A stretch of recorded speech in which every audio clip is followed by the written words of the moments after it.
চট্টগ্রাম বিশ্ববিদ্যালয়ের নারী শিক্ষার্থীরা আজ প্রশাসনিক ভবনের সামনে বিক্ষোভ করেছেন। তাদের অভিযোগ, স্থানীয়দের সঙ্গে সংঘর্ষের সময় উপাচার্য শিক্ষার্থীদের রক্ষায় কোনো ভূমিকা রাখেনি।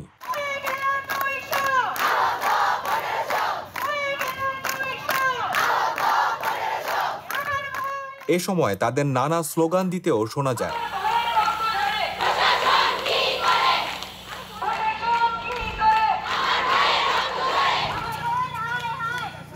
বিক্ষোভ সমাবেশ থেকে শিক্ষার্থীরা দাবি করেন, সংঘর্ষে জড়িতদের দ্রুত শনাক্ত করে শাস্তির আওতায় আনতে হবে।